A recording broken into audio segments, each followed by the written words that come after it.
about a bit? How about a bite? What about things that go bump in the night? Niagara's most haunted, a fun place to visit. Why not stay forever and have a scary tidbit?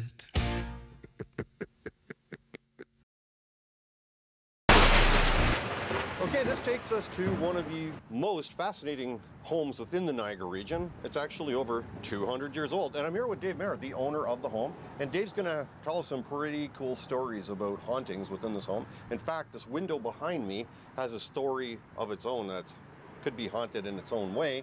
And Dave's gonna talk about that, correct, Dave? Yes. We remodeled the living room, and I was standing in the back northeast corner and took some pictures, and there was an orb, a bunch of orbs in the room, so I tried to zoom in on one of the orbs, and I saw something in the window right here. And I zoomed in on that, and it was an Indian standing on the outside looking in. So I showed my wife, Brenda, and showed it to the paranormalist, emailed it to them, and that was it. We just kept the photo to ourselves.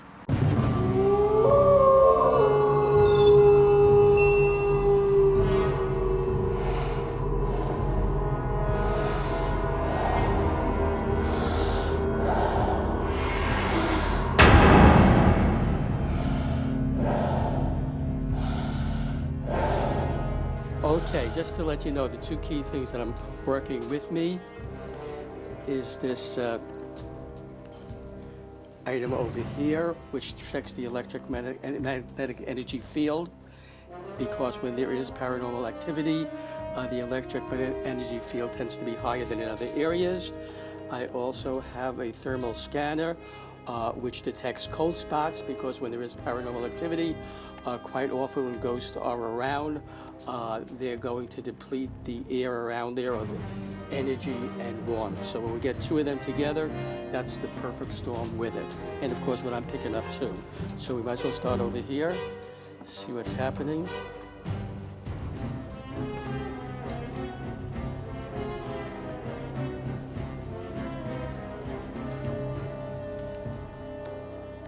And I'm very careful with this thermal thing because I don't want to point it at any of you.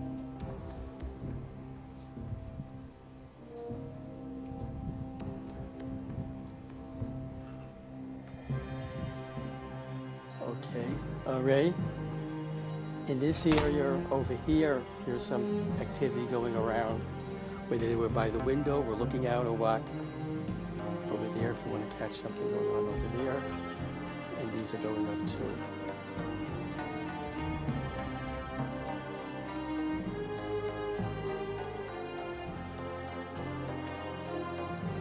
Well, there's energy all around this room, whether it's because Spirit is here now or they were here previously and their energy is still here.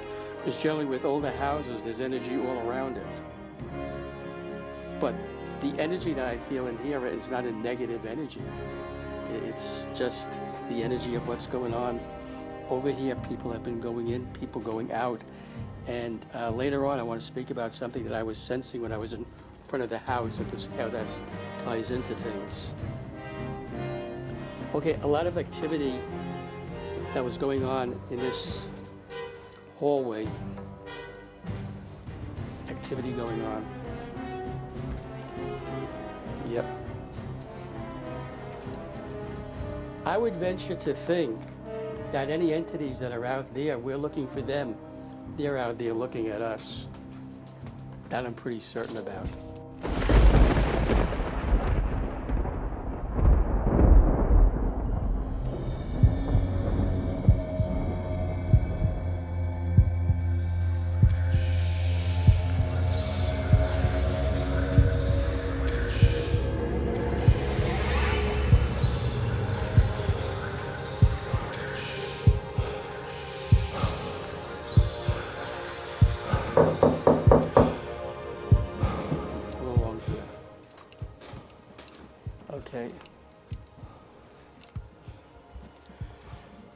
Okay, there are lots of activity, I said, started from when we were going to the entrance to the porch all the ways up these stairs. Activity. activity going on, and I'm getting messages, so we're going to see how that goes.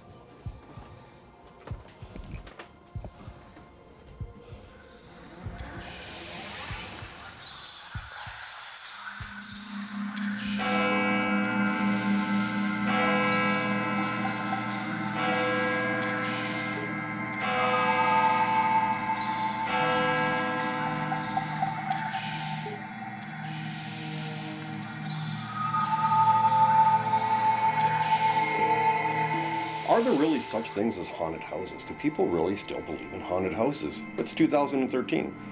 So Dave, is this house really haunted? Yes, it is. There's been a lot of stories about your house being haunted over the years. It's basically a couple centuries old. So I guess the question is are they the same ghosts from 200 years ago, 100 years ago? For what the paranormalists say, yes, they are. So you're going to take us on a journey of the house, the rooms that the paranormal people, and possibly yourself, you've seen these ghosts. Yes. So I guess up the stairs we will go, and Dave is going to show us some ghosts right now. So I guess I'll lead the way.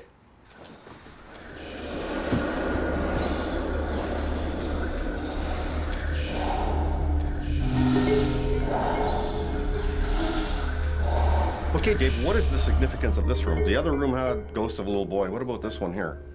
This room here, the paranormalist said that there's a little girl that had passed away in here, and that's about as much as we know on that one there. But apparently her spirit is still in the room. Now, do you ever see the girl? Do you ever see the ghost? I myself have never seen the child.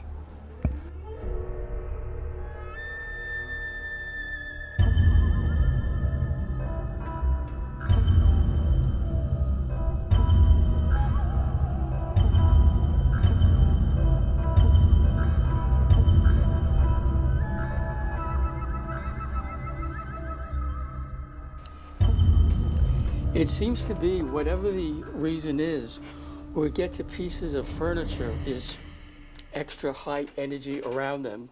So if there are entities around here, they seem to gravitate to older pieces or areas of furniture that they're comfortable with. It's interesting, the furniture, we're around this fireplace. Areas, I guess, that seem homey to them, where they would feel comfortable around, seems to be more activity going on. Because this is going right to the top, if you could see that. So I know there's high activity there, and cold spot there. Wow. This place is really surrounding. I'd venture to think, maybe the owners might not even know that, but ever so often they're going to have one around over here.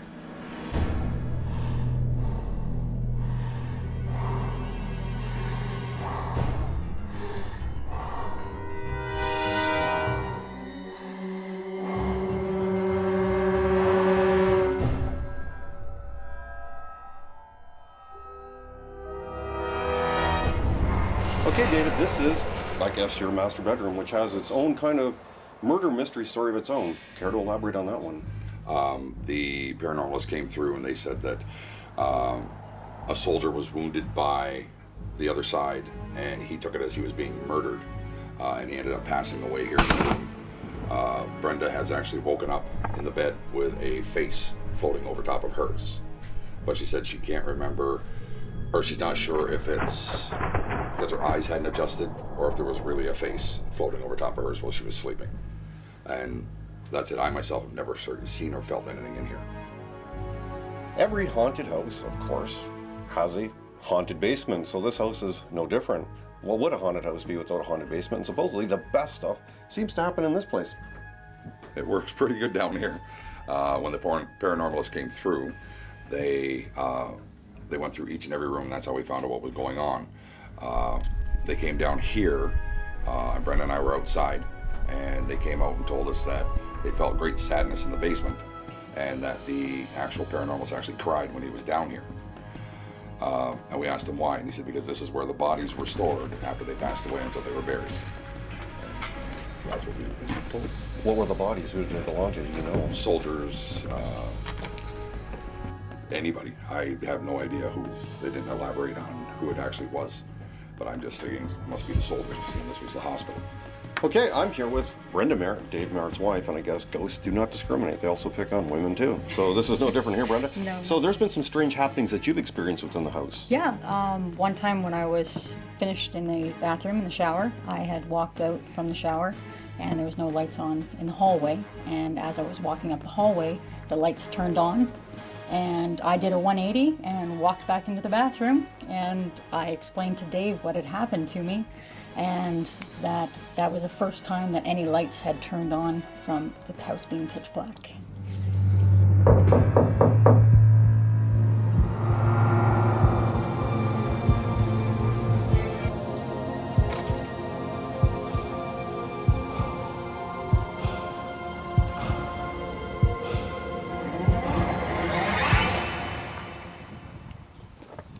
You might want to take, there's some energy over there.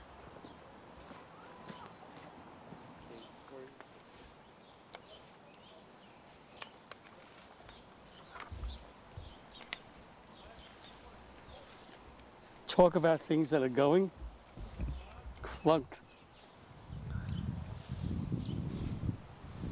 So explain to us what happened.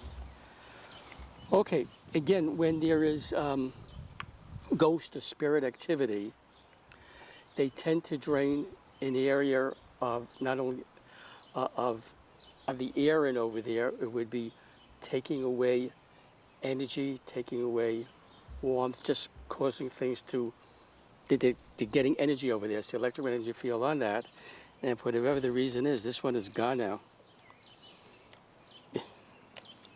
It is gone.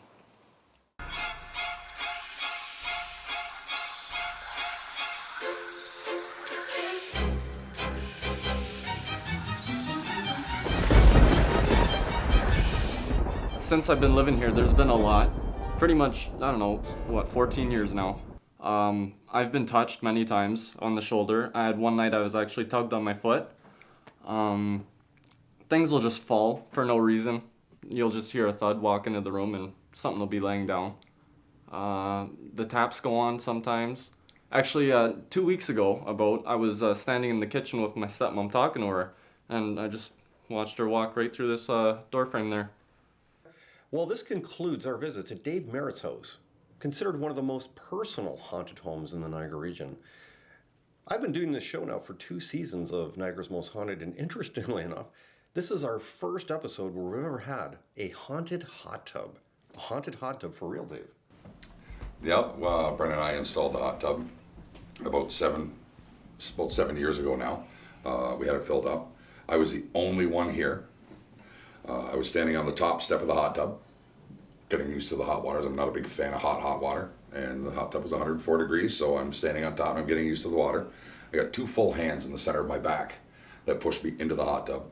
Tidal wave of water right out the other side, and I actually stood up and went, "What was that for?" And that was it. But that was the only time I'd ever been pushed into the hot tub. And then we also had, before the hot tub was here, this was my weight room.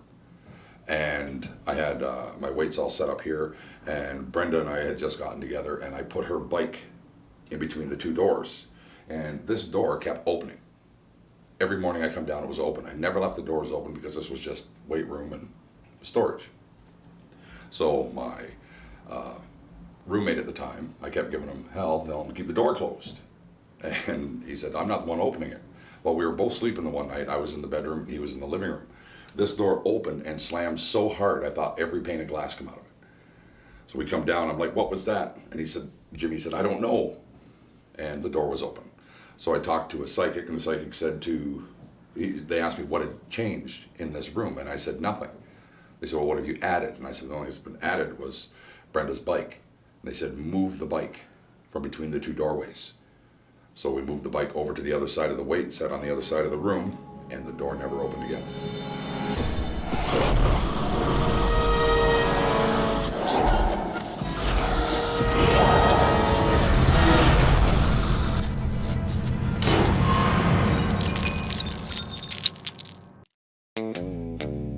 How about a bit? How about a bite? What about things that go bump in the night? Niagara Niagara's most haunted, a fun place to visit. Why not stay forever and have a scary tidbit?